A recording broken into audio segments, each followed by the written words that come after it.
Bonjour à toutes et à tous, bienvenue sur Grand Lille TV, c'est votre chaîne d'information régionale en ce mardi 24 septembre. Vous le savez, vous en avez l'habitude, on démarre par vos prévisions météo avec un jour de retard.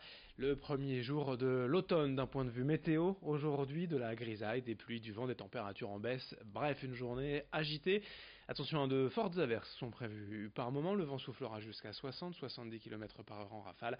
Cet après-midi prévoyez 18 degrés à Lille et le pire dans tout cela, c'est que les prévisions météo ainsi perturbées vont durer plusieurs jours tout au long de la semaine, on en reparlera avec le bulletin complet juste après ce journal. À la une, tout d'abord dans l'actualité, la colère des agriculteurs français et régionaux contre la réflexion de l'État d'instaurer les ZNT, les zones de non-traitement, une marge de 5 à 10 mètres à proximité des habitations où l'utilisation des pesticides serait interdite.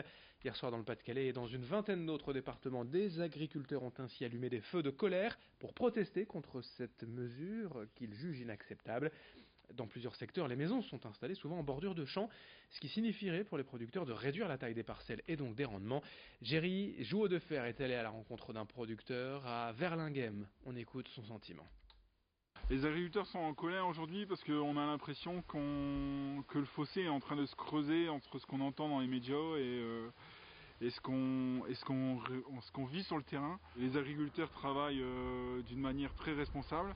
Il y a un lobby, je pense, écolo bobo qui veut essayer de faire à 150 mètres, 10 mètres ou 5 mètres des ZNT par rapport à des riverains.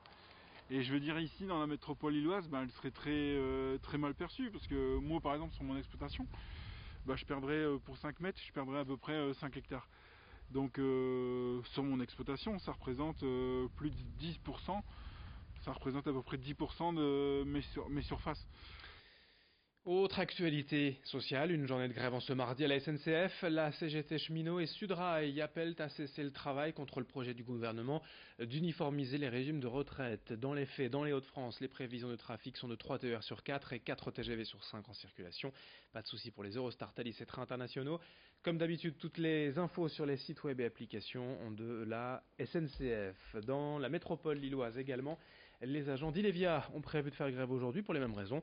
Pas de problème à envisager pour le métro et tramway qui circuleront tous deux normalement. En revanche, les lignes de bus du secteur Roubaix-Tourcoing devraient être impactées, notamment les Léanes 3, 4, 8, ainsi que les lignes 30, 33, 34, 35 et 36 et les citadines de Roubaix-Tourcoing. La fréquence de passage des bus sur les trajets nommés sera également moins importante que d'habitude. Là encore, toutes les infos sur Internet, les sites web et applications d'Ilevia. La SNCF et les cheminots, on en parle encore avec cette fois la convention TER de la région Hauts-de-France, en passe d'être enfin signée. Le texte régissant la circulation des trains dans la région aurait dû entrer en vigueur depuis le 1er janvier, mais les négociations ont été plus que difficiles entre le conseil régional et l'entreprise ferroviaire. Et pour cause, cette convention 2019-2024 prévoit notamment l'ouverture à la concurrence de certaines lignes régionales. Du côté des syndicats, on ne veut pas de la concurrence de trains privés en justifiant de surcoûts, d'une baisse de régularité des horaires ou de qualité de service. Les cheminots craignent aussi une dégradation de leurs conditions de travail. Explication avec un responsable CGT dans la région, au micro de Rémi Desremeaux.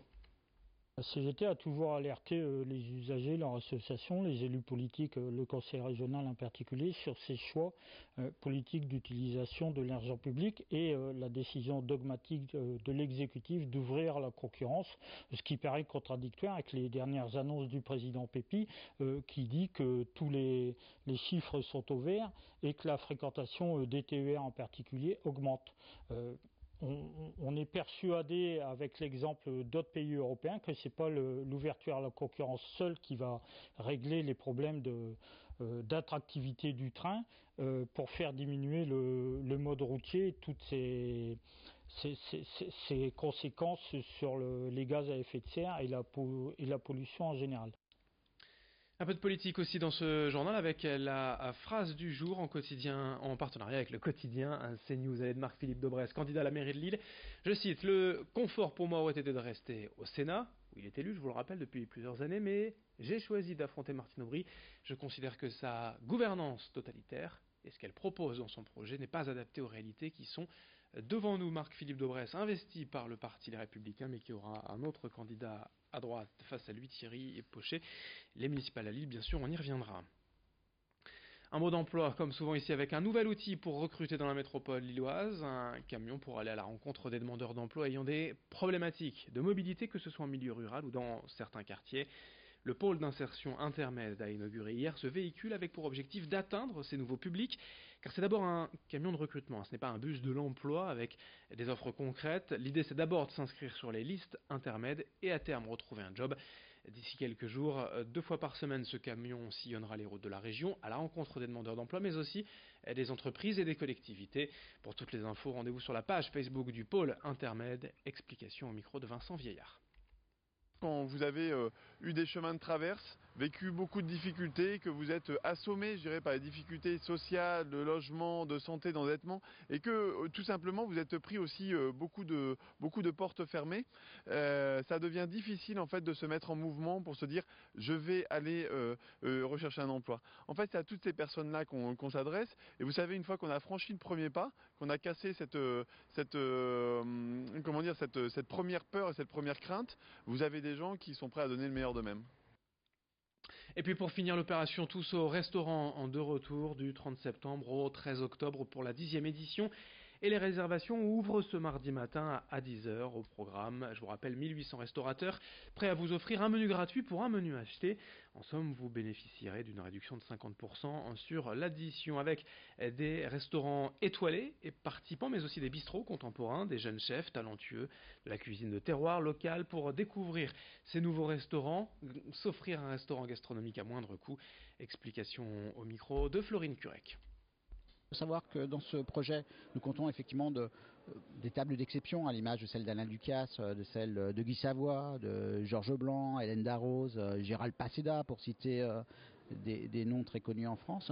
Mais les premiers bénéficiaires, c'est des adresses beaucoup plus simples qui profitent de cet élan national et de ce moment effectivement de communication.